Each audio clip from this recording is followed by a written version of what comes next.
The Pantanal is one of the world's largest tropical wetlands. It's a place of extremes, from severe floods to brutal droughts. The animals that live here must adapt to their changing fortunes as the Pantanal's seasonal cycle transforms their world.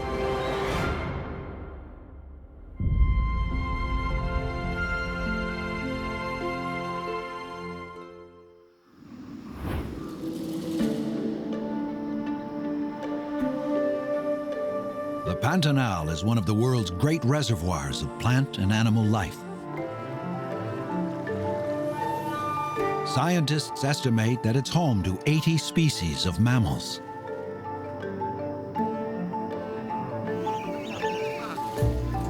"650 species of birds,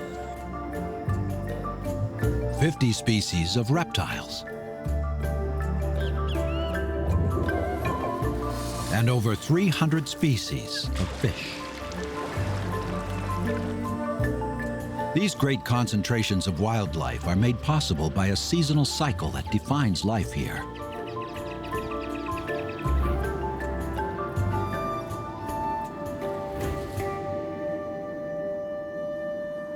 The Pantanal, which means swamp or wetland in Portuguese, lies in the heart of South America.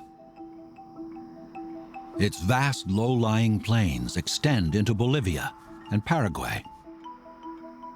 In Brazil alone, it covers 54,000 square miles. It's 10 times the size of the Florida Everglades. It's a place that changes dramatically throughout the year. In February and March, at the peak of the wet season, the land is flooded with as much as 6 feet of water.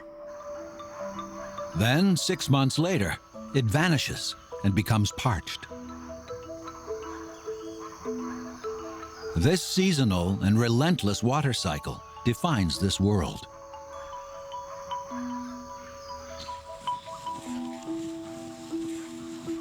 Biologist Wilfredo Tomas has spent his life in the Pantanal. The flooding shapes the landscape, creating a mosaic, very intricate mosaic of forest patches, savanna patches in the middle of grasslands. Everything is defined by water. The Pantanal's geology makes this ecosystem possible. It's a large, shallow basin surrounded by a string of mountain ranges. In the wet season, the Pantanal is like a huge soup bowl that slowly fills up with water. Even in the dry season, there is a constant flow from many rivers that start in the uplands. So this is the water that comes to the floodplain. This floodplain is very flat. You have from the north to the south, the slope is basically 1 to 2 centimeters per kilometer. It's very, very flat. So the Pantanal receive all this water and keep it and slowly release it. It's so flat it can take up to 4 months for the pulse of floodwater to move through the Pantanal. The rains start in the north around November, gradually filling up the rivers. One after the other, the rivers overflow their banks and the floodwater spreads through the wetlands. By March, most of the Pantanal is underwater. The animals disperse across the wetlands and are hard to find. But by midsummer, it's a different story. The water levels drop and the animals are forced to concentrate around what little water is left.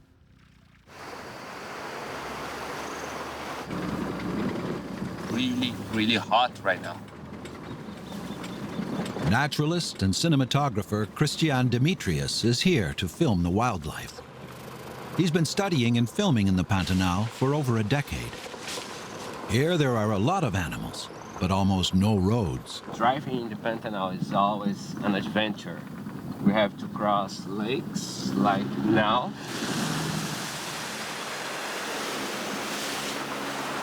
This makes the trip a little longer, but it's a beautiful landscape. dry season is well underway in the Pantanal, and Christian heads towards the forested plateau in the south.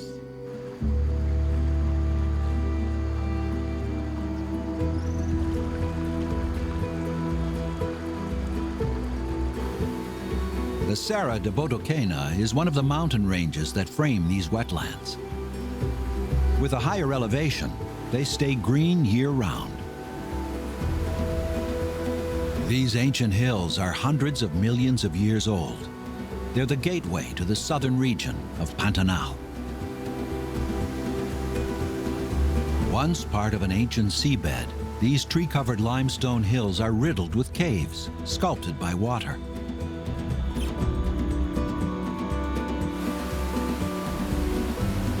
The rivers are crystal clear.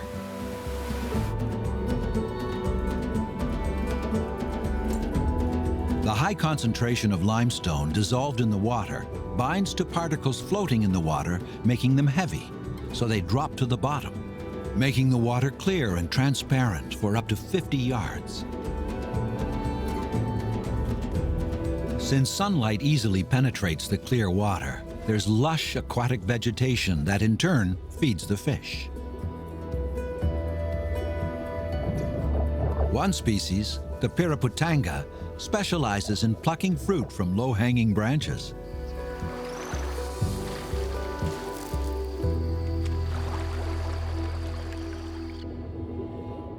It's a great place to film underwater. The fish are easy to see. And so are their predators, like this yellow anaconda.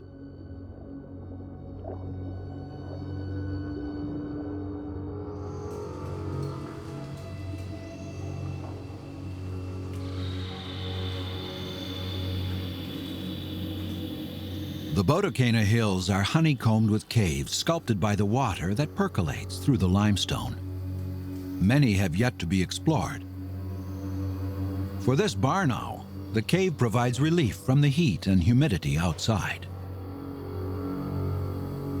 And where there are caves, there are bats.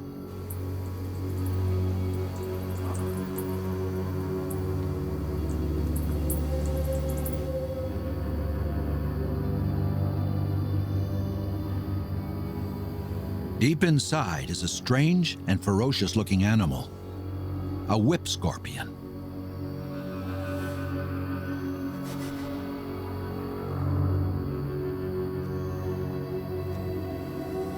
Unlike true scorpions, it lacks a tail. This one's leg span is only about 6 inches. In some species, it can be as much as 2 feet. It has 8 legs, but only uses 6 of them for walking.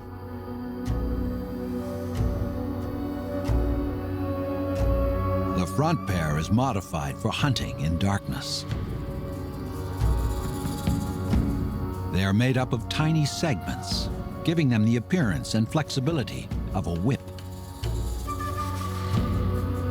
The whip legs are loaded with sensory receptors and function as antennae like feelers in the low-light environment.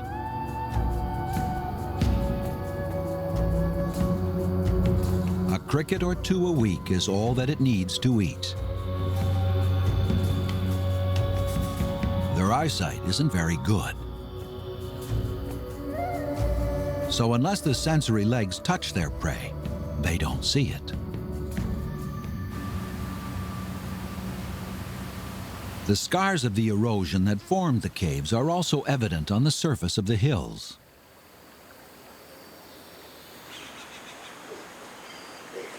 And the best view is from above. And that's why Christian is here. Fazer uma missão impossível. Voo de drone bem arriscado. Por cima da água e depois caindo a cachoeira. Abrindo, né, o clarão daquele canyon.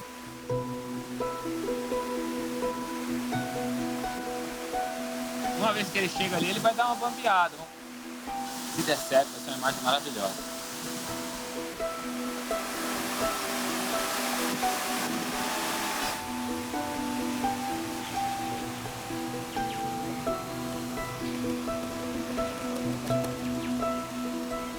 Black vultures soar on the thermals as they scan the valley for carrion.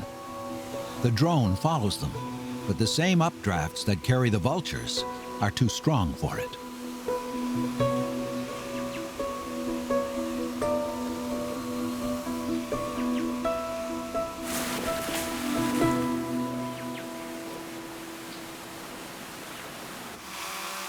The drone is banged up, but it still works. O drone está funcionando, o que é bom porque a gente ainda vai usar ele muito no Pantanal. Tá aí funcionando, perdemos a câmera, claro. E salvou a imagem e valeu cada segundo.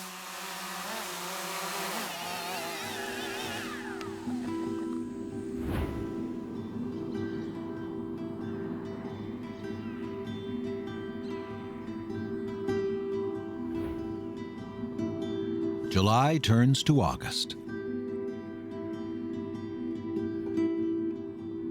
As the sun heats up the land, the water level in lakes and rivers continues to drop.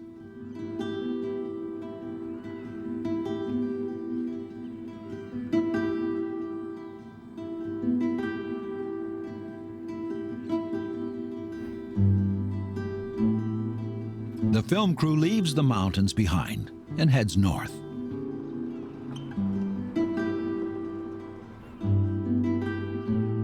Spreading out from the Serra de Botoquena is another type of landscape, a flat savanna-like ecosystem. It's a mix of grasslands, small bushes, and tall, sinuous trees.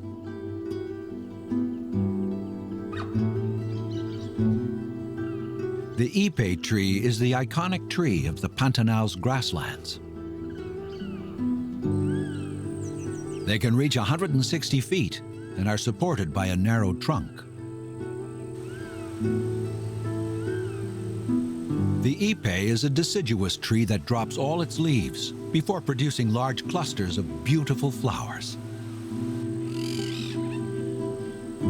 The flowers attract many species, some for their nectar and many for the sweet-tasting petals.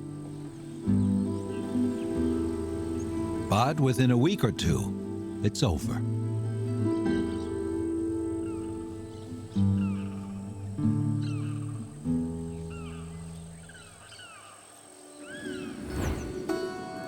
There are over 10,000 species of plants in the Cerrado, the vast grassland that surrounds the Pantanal.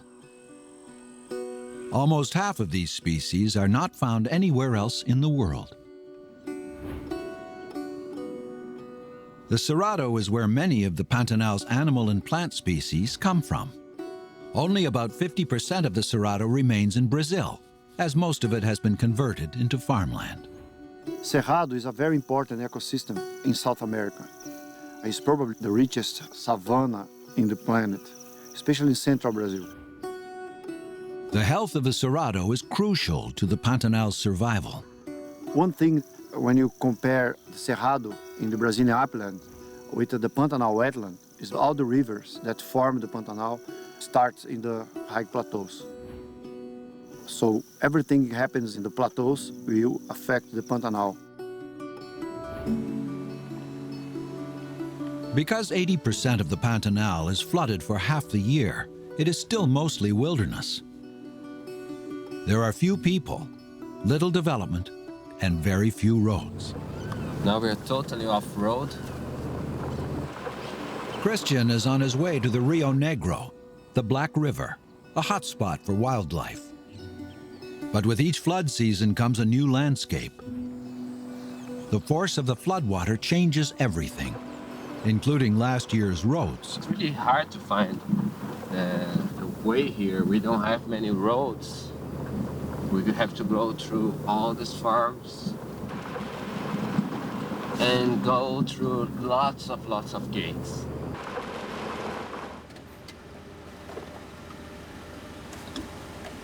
Most of the Pantanal is privately owned. Ranchers settled here about 200 years ago. João Celestino Ramos is a cattle rancher who runs his cattle on 24,700 acres. About 95% of the Pantanal is privately owned. Então é uma região economicamente ativa com pecuária. Eu acho que é um dos biomas mais preservados do Brasil. Então dá certo, porque ao ser privado eu acho que cada um cuida do seu.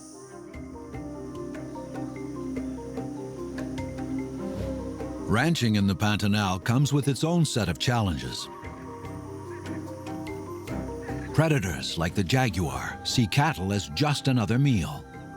Se estima que se perde com onça, com cobra, com outros animais, cerca de 20% da produção. Então nós perdemos aí, a fazenda mesmo perde 100 e poucas, 150, 160 cabeças por ano de onça. Zhao manages his ranch to minimize his losses, but allows the predators to coexist with the cattle.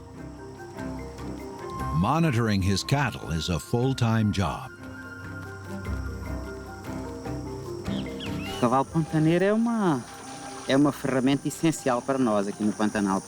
E é um cavalo muito forte nas partes de frente e nos membros inferiores é mais fino. Então ele tem que ter os posteriores bem fortes, que é para conseguir andar dentro dos brejos porque no tempo da cheia anda o dia inteiro dentro, de 10, 12 horas dentro d'água.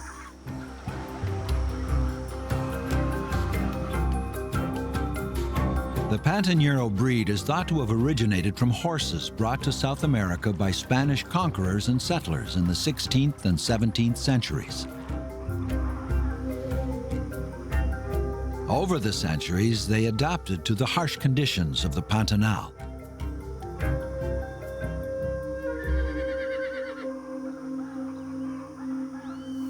Este é preferido, chama-se batom. Porque quando ele tinha um ano e pouco, ele era vermelhinho e era pequenininho, parecia. Então os peões, com a criatividade deles, puseram o nome dele de batom. Aqui cada peão tem um cavalo de confiança, né? Este é o meu cavalo de confiança. Vamos lá, trabalhar mais um pouco. Riding a horse in the Pantanal has a big advantage over a car.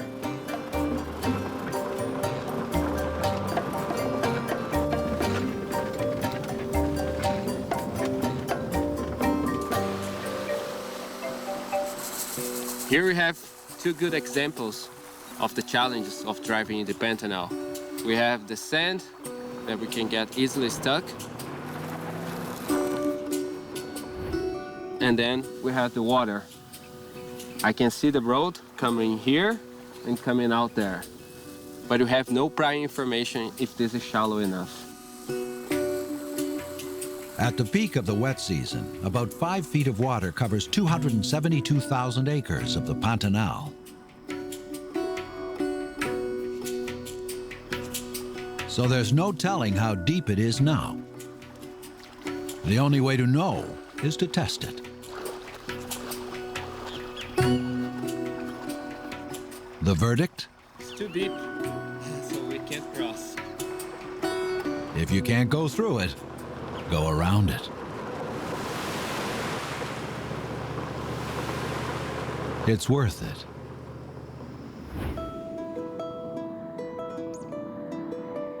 After a few more hours and a couple more detours, Christian finally reaches the Rio Negro. Although the river looks dark, the water is actually quite clear. The black color is due to the large amount of organic matter on the riverbed that turns into a huge natural mirror when the sun hits it.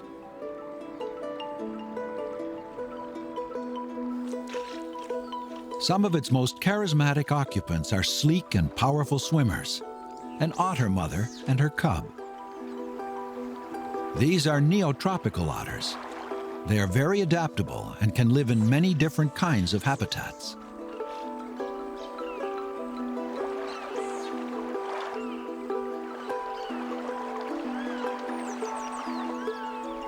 They have webbed feet, and their dense fur coats keep them warm and dry in the water. The bubbles on the water's surface are from air trapped in their fur that's forced out by the pressure of the water.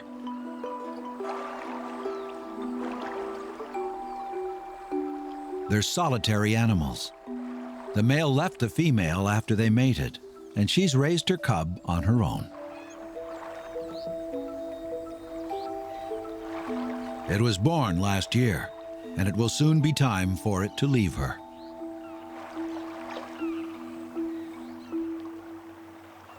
As the water level drops, the entrance to their den is now high up in the bank.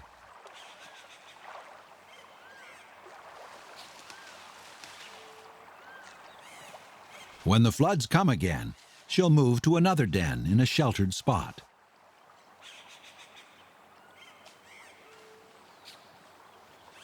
But for now, she marks the area with her scent to warn other otters to stay away.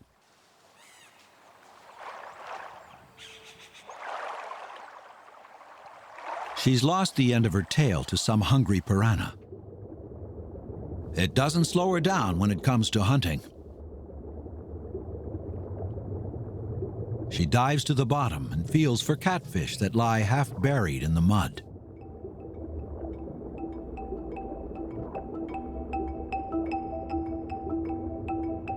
Catfish are a favorite.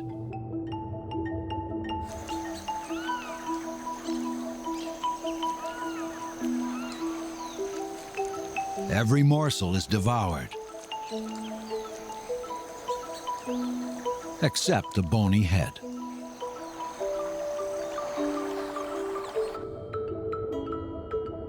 Which makes an easy meal for the piranha. A fish with the reputation for a voracious appetite.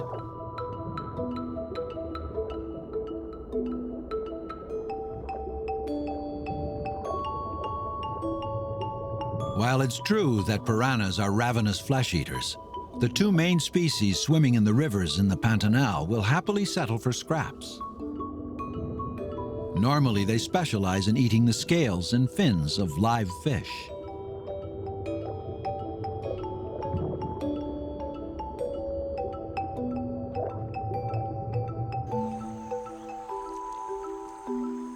As the otters fill their stomachs and leave a trail of leftovers, piranhas recycle the rest.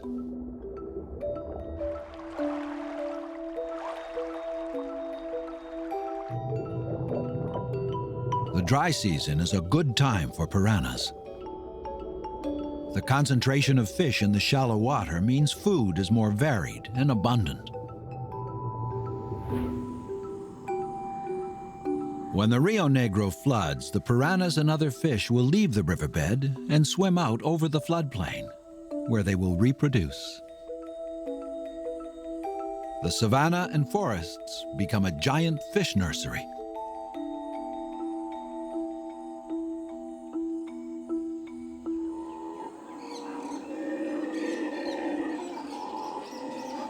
Deep in the southern Pantanal, howler monkeys signal the dawn of a new day.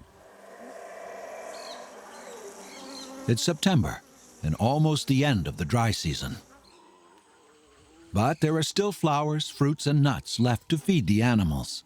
Just less diversity than in the wet season. Alexine Karoglian is a researcher who's worked here for over a decade. I call this like the heart of the southern Pantanal. It's an interesting area because you have all kinds of different aquatic habitats. We have the famous Rio Negro here, which is extremely pristine. And then you have the bahias, which have all these aquatic plants, which are important for so many species. Then you have the cordilleras, which kind of contour all the lakes and salinas and provide important resources for wildlife as well. The Pantanal has the largest and most diverse field of tropical lakes in the world.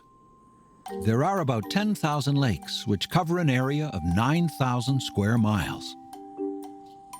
They vary greatly in salinity, pH, and color.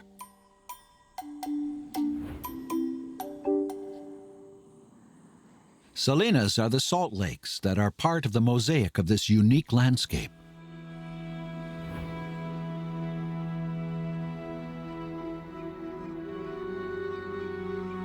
These aquatic habitats combine to make this place the ideal ecosystem for the species Alexine studies, the white-lipped peccaries. Although they look like pigs, they're not. There are two species of peccaries living in the Pantanal, the white-lipped and the collared peccaries.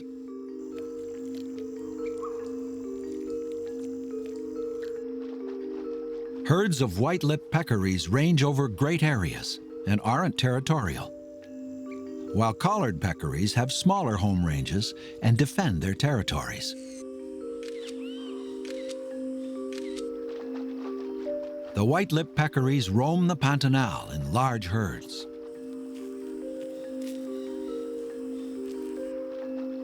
The white-lipped peccary populations are very healthy because you see them everywhere. You have all the forests still intact.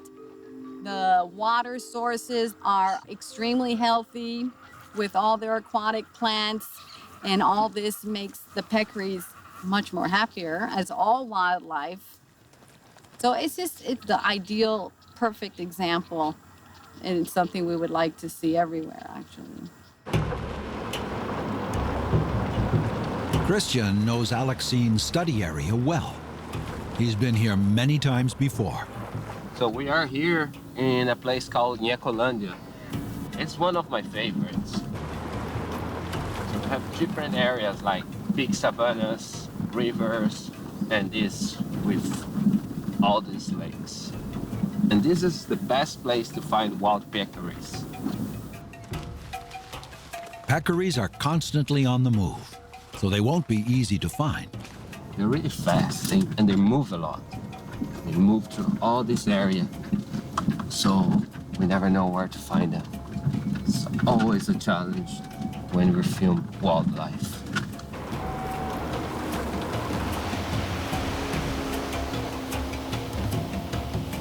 Sometimes the unexpected happens. There's a deer right in front of us.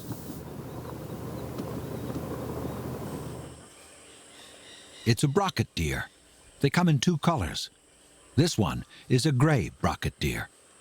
Look how she moves her ears. It's a female. Her super sensitive ears alert her to predators. Brocket deer are very shy, so spotting this one in the dense scrub is a lucky find. She's very cautious. She knows there's something. So she moves really slowly.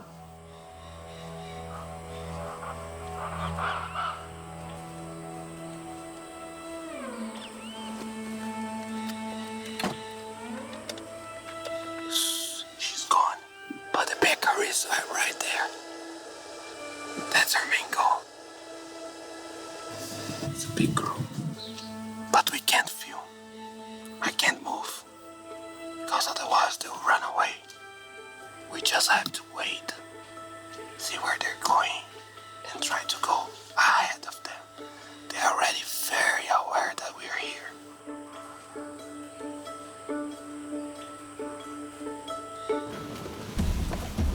To get ahead of the herd, Christian gambles on a shortcut.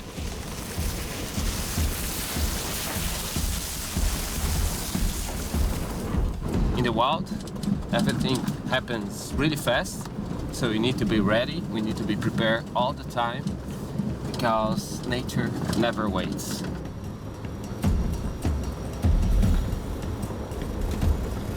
The water level in the lagoons and ponds is low, so the sandy edges are exposed.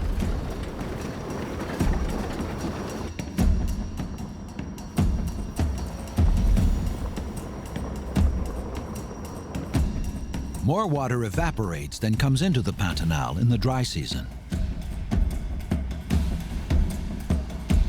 This giant wetland basin is a vast evaporation window. It does make driving slightly easier. There's a bay here. Wow, the peccaries. is a good opportunity. So I go slowly and see if I can approach.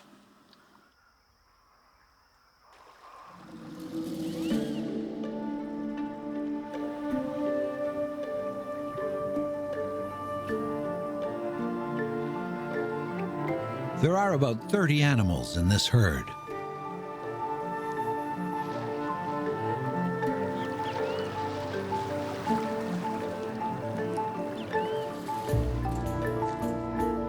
Wallowing helps them get rid of parasites and cools them down. The shallow water is perfect for them.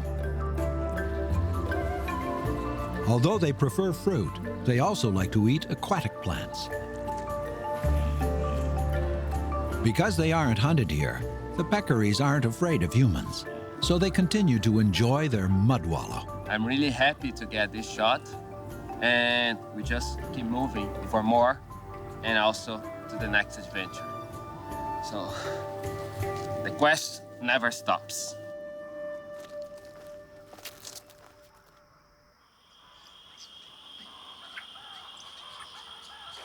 A month later, the rains could start at any time. When they do, it will flood here in the north first.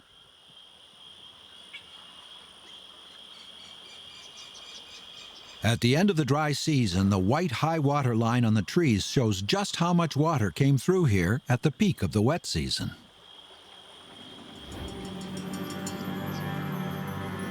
This is the Cuiaba River, one of the main sources of water that flows into the Pantanal.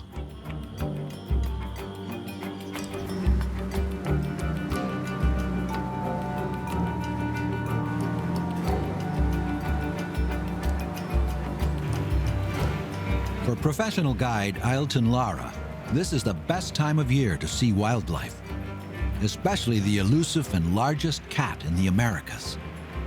We are in the region of Porto Jofre, which is right at the end of the Trans-Pantanal Road, and the best place to see jaguar in the world. The Trans-Pantanal was built in the 1970s. The plan was to cross the entire length of the Pantanal. But money ran out and the road now dead ends in a small village on the banks of the Cuiaba River. The Cuiaba River is the main river that brings all the sediments and nutrients to the Pantanal. So whenever the Pantanal gets flooded, the water spreads all over, and the nutrients will be spread as well. At this time of year, there are fewer and fewer ponds and channels, so animals are forced to share space. Even predator and prey, like these caiman and capybara, lounge together.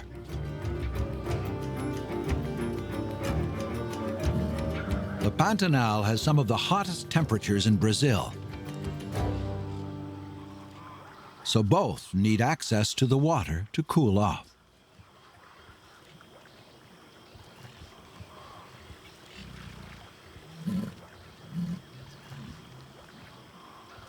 Caimans open their mouths to cool off through evaporation. They don't perspire.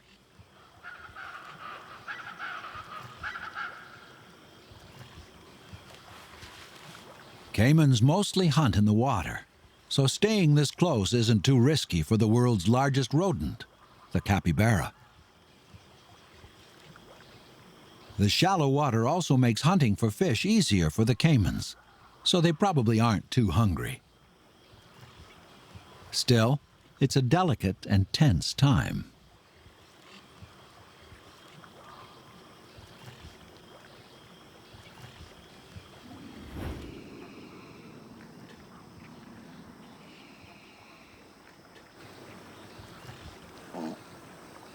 These wetlands have the highest density of caimans in the world, and at this time of year, their walnut-sized brains only have one thing in mind: mating.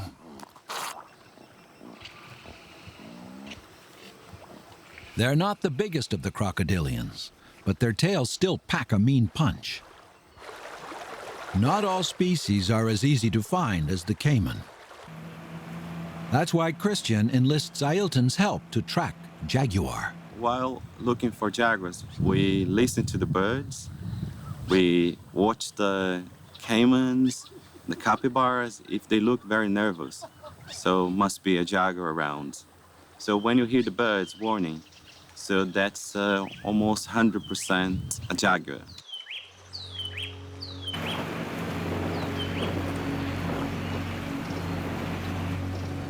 When you hear them, you slow down and turn off the boat and just pay attention and look around. Jaguars are the largest feline in the Americas and the third largest in the world. Little is known about them in the Pantanal. They are active mostly in the morning and evening.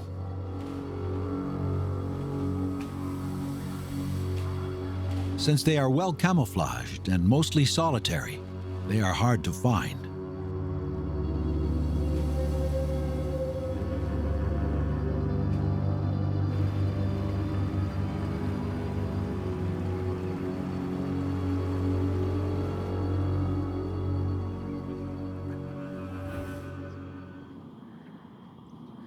Away from the Cuyaba River, not much water is left in the shallow ponds scattered through the savanna.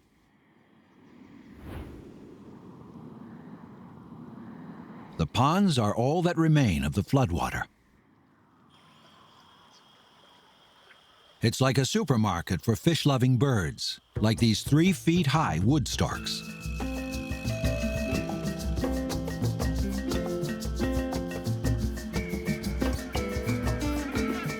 Like any busy airport, the storks land one at a time.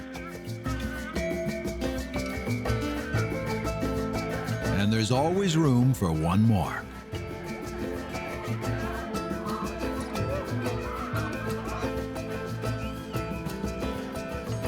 Once the birds have cleaned out one pond, they just move on to the next.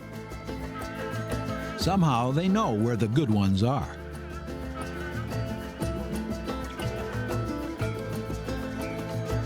Almost all the water has evaporated from this one.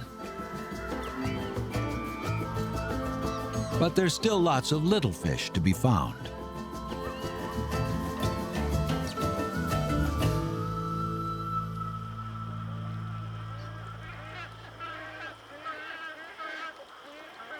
The sociable wood stork likes company while it's fishing.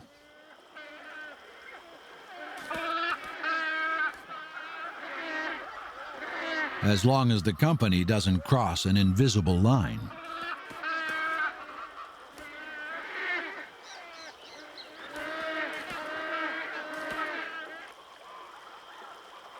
The dispute is soon over. The birds are all here for one thing, so they don't waste any time.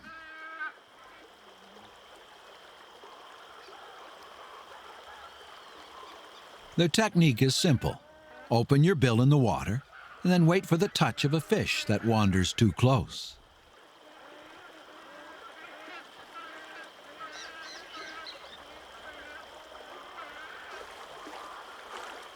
Perhaps the pink feet it gently wiggles entice the hungry fish to come closer.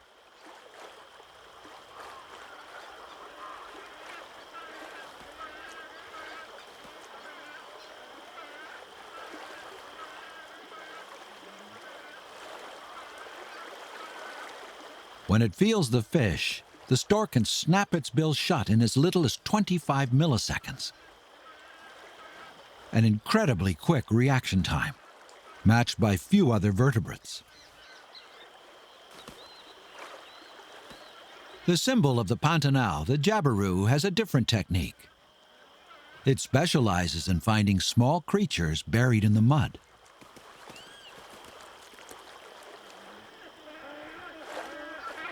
Wood storks have long black legs and an unusual technique for keeping their cool. They defecate on themselves, and the blood vessels in their legs are cooled by the evaporating moisture. Birds don't sweat, so with temperatures reaching 100 degrees Fahrenheit, the white stockings provide a welcome relief. In a few weeks, they'll migrate all the way to South Argentina to wait out the wet season.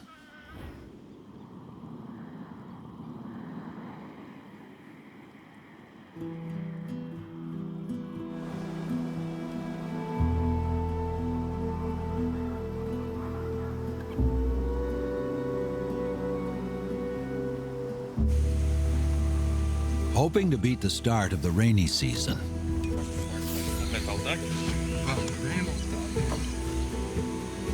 Christian and his mentor filmmaker, Geraldo Paulo Jr., decide to mount an expedition to one of the few places in the Pantanal that remains wet year-round.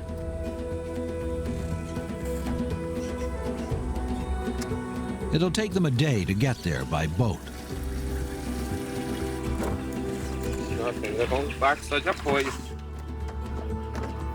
I have been visiting the Pantanal for about 40 years now, starting in 1976. And every time I come back here, it's better.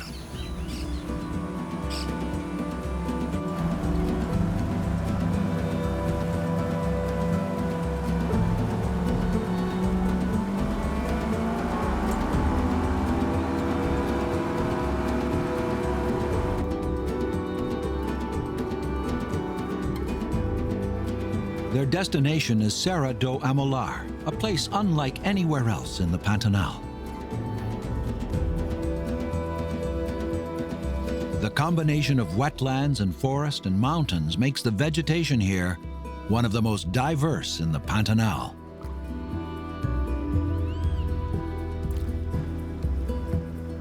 That diversity is reflected in the spectacular abundance and variety of wildlife. It's a paradise for aquatic species.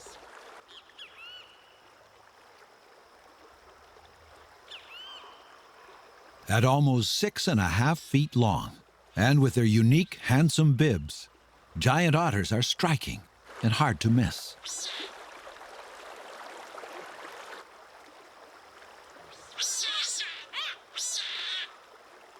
They're a gregarious and noisy bunch.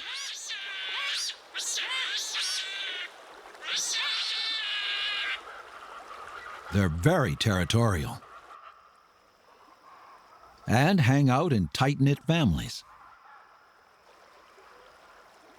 Giant otters are an endangered species, but they aren't the only ones to find refuge here. Amolar is popular with birds as well.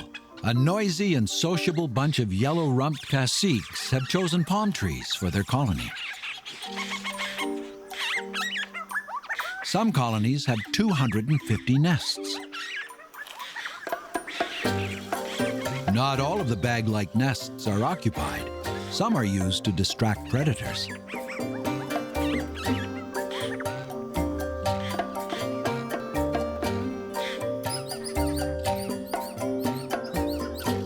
The white-coated titty monkey is one of the 4 species of primates living here. They have long, soft, pale fur and long tails. They live in small family groups and are very territorial.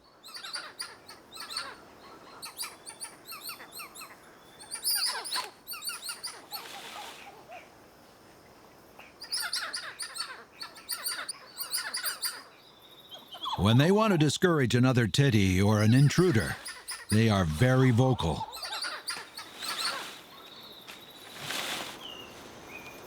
The male and female pair are monogamous, and unusually for primates, they are thought to mate for life.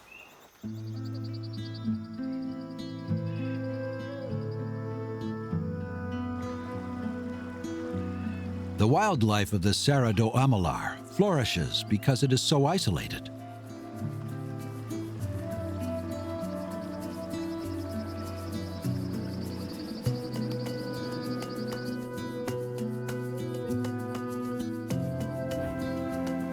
From Serra do Amolar, Christian and Geraldo travel down the Cuiaba River to its intersection with the Paraguay River. Unlike many of the world's great rivers, the Paraguay has not been dammed for hydroelectric power, so it is possible to navigate all 270 miles. But there is a 5-country plan to convert the Paraguay River into an industrial shipping channel. Scientists predict that it would cause the wetlands to shrink and a loss of biodiversity. The huge project has faced much criticism, and for now, its future isn't clear. In South America, only the Amazon River has a longer navigable distance. The dry riverbanks and desiccated ponds they saw elsewhere in the Pantanal are replaced with lush gallery forests that line the river. At Amalar, the Paraguay River merges with the wetlands, creating a vast landscape of lakes and bays. For many, this is a mystical place. Coming to the Pantanal early in my life, like when I was 27 years old, was very important. It changed my life completely. It changed the way I see things. I think it's one of the most beautiful places to be in the Pantanal. In 2000, the Pantanal was designated as a World Biosphere Reserve. The millions of acres it covers and the extraordinarily diverse flora and fauna make it one of the world's great natural wonders.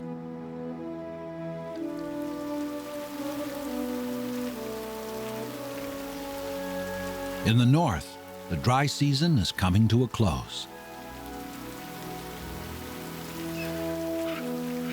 Up on the surrounding plateau, the rains are starting.